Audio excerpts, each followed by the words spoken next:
¿Qué hubiera pasado si Cristina Fernández de Kirchner tomaba las decisiones correctas? Bueno, acá hay algo que quiero aclarar antes y es, no vamos a cambiarle la línea de pensamiento a Cristina, sino que bajo su propia línea de pensamiento, si hubiera hecho las cosas bien. O sea, van a haber cosas que no vamos a estar de acuerdo, sin embargo, hay muchas cosas que hubieran cambiado. Mucho. Bueno, vamos a ver este tema, pero para eso tenemos que ver el contexto de cómo asume, qué es lo que dejó y qué se hubiera cambiado. Pero antes de empezar, como siempre, hola, soy Rodolfo, hablamos de política y economía, los sábados respondemos a kirchneristas. Arranquemos. Lo primero es la cantidad de empleados públicos, 2,3 millones, aproximadamente la cantidad de empleados públicos que había en ese momento cuando ella asume entre nación, provincia y municipios. Además, 3,14 el dólar, sumado a esto, 26,9% de pobreza hacia la baja, considerando que todavía estaba el rebote del 2001, además de que sí hubo viento de cola para el gobierno de Néstor Kirchner, así que la pobreza iba en descenso. Muy bien, con inflación, bueno, 8,8%, sin embargo, las estimaciones por fuera del gobierno hablaban de 15%. Para esto vamos a utilizar el 8,8, que sería el dato oficial, así que ese sería el panorama con el cual asume Cristina Fernández de Kirchner. Cabe mencionar que el riesgo país estaba por debajo de los 200 puntos básicos, entonces cuando ella se va del gobierno, el riesgo país estaba pisando los 600 puntos básicos, 596 para ser más exactos. Con respecto al dólar, 9,83 el oficial, entre 15 y 16 el paralelo, o sea, estamos hablando de una brecha cambiaria cercana al 60%. Lo que quiere decir que además, si sumamos los empleados públicos que pasaron a ser 3,6 millones, y bueno, tenemos un fuerte incremento en los empleados públicos y el gasto público, esto llevado obviamente a un déficit que fue cubierto con emisión monetaria, y el tema de la inflación, oficialmente 26,9. Sin embargo, los datos del INDEC estaban modificados y se sabía que estaban modificados y tenemos que pagar por haber modificado los datos del INDEC y se rondaba entre el 28 y el 40% realmente. Y no me olvido del dato de pobreza, considerando de que cuando se va dejó 5% de pobreza, según datos oficiales del INDEC que estaba intervenido. Ahora, si tomamos las estimaciones privadas, como ser, por ejemplo, la de la UCA, te da entre 28 y 30% de la pobreza con la que se dejó el país. Así que ya tenemos el panorama de qué cosas tendrían que darse distinto en este escenario. Hay dos cosas fundamentales que vamos a considerar que no ocurrieron para que este gobierno salga bien. Y la primera es la emisión monetaria. Cristina decidió mantener las cuentas claras, no gastar más de lo que recauda y por lo tanto no necesitó el dinero de las AFJP y no se nacionalizaron por sorpresa para sacarle los 30.000 millones de dólares que habían aportado los jubilados. Muy bien, esto al mismo tiempo nos lleva a que a este año no perdimos este juicio multimillonario que también hay que pagarlo ahora. Ok.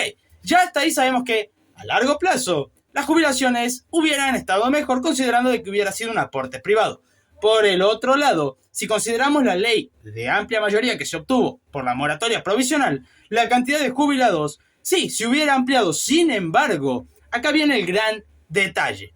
No hubiera sido con el fondo común de los que aportaron y los que no aportaron. Hubiera sido una jubilación diferencial, en el que aportó hubiera tenido una jubilación realmente digna y el que no aportó dependería de cuánta plata tiene el Estado para poder brindar esta asistencia, que es más o menos lo que pasa hoy, que el Estado, como tiene todas las jubilaciones juntas, lo que puede lo reparte y bueno, hay mucha gente que tendría que cobrar una jubilación digna y no la cobra y otra gente que no hubiera cobrado está cobrando una jubilación también miserable. En este caso, bueno, aquellas personas que no hubieran podido jubilarse hubieran tenido una jubilación muy baja, como todo el mundo en Argentina. Sin embargo, aquel que sí aportó hubiera tenido una jubilación realmente digna. Y muy ligado con lo anterior, como no va a tener déficit, en vez de pasar de un 23 a un 42% de déficit fiscal, va a pasar de un 23 a un 0, lo que quiere decir que el país no necesita la emisión, lo que quiere decir al mismo tiempo que la inflación no va a seguir trepando como ocurrió en la realidad. Porque una de las cosas que más afectó al déficit fiscal, además de lo que pasó con las moratorias de los jubilados, además de que le hayan robado hasta más no poder, fue el tema del incremento del gasto público con respecto a los empleados públicos, que pasaron de 2,3 millones a 3,6 millones, lo que quiere decir que el Estado estaba artificialmente dando empleo y no se creaba realmente trabajo genuino. Lo que lleva inevitablemente a tener que tocar el tema del relato kirchnerista. Si la pobreza fue del 5%, ¿por qué necesariamente el Estado tuvo que imprimir sin respaldo dinero? Llevando a que la estimación de inflación llevara de 28 a 40% y recordemos que mientras más inflación, más pobreza. ¿Cómo es posible de que te aumente la inflación y te baje la pobreza? Es algo que no ocurre y es algo que era una vil mentira.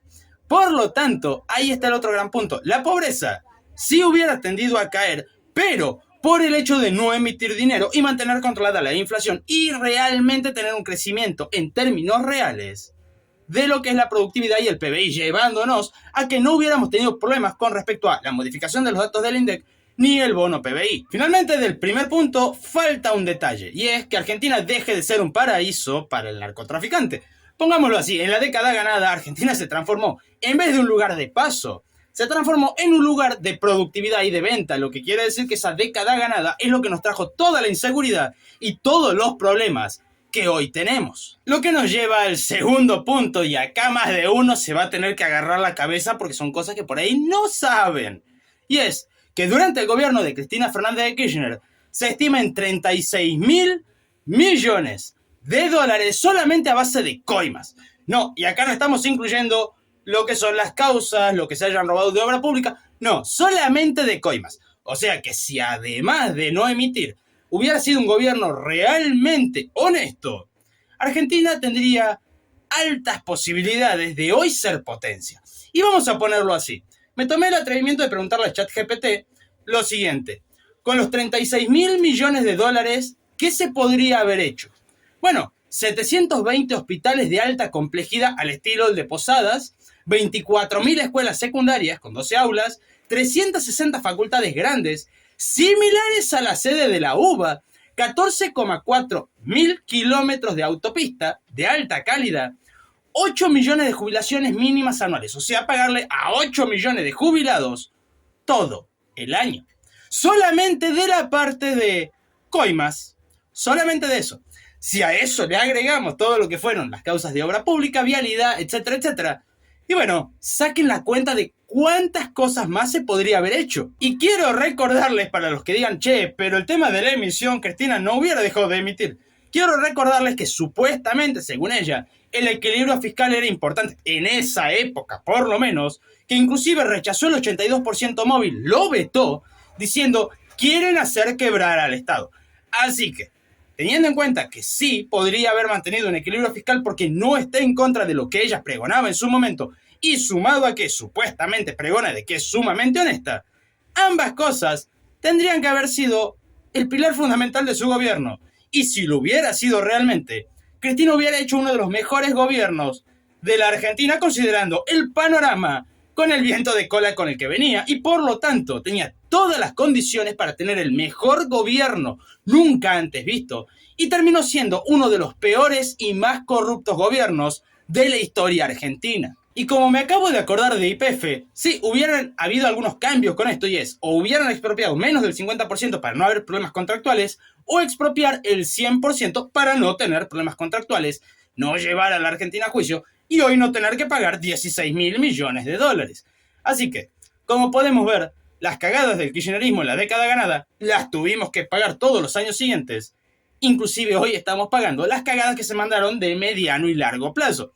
Así que con todas las oportunidades que tuvieron para hacer las cosas bien, fueron el peor gobierno y es el que más relatos tiene de la historia argentina. Si te gustó, no olvides suscribirte, dejar tu comentario, y si querés ayudar más al canal, podés ver la descripción para ver cómo hacerlo. Muchísimas gracias a los miembros y hasta la próxima.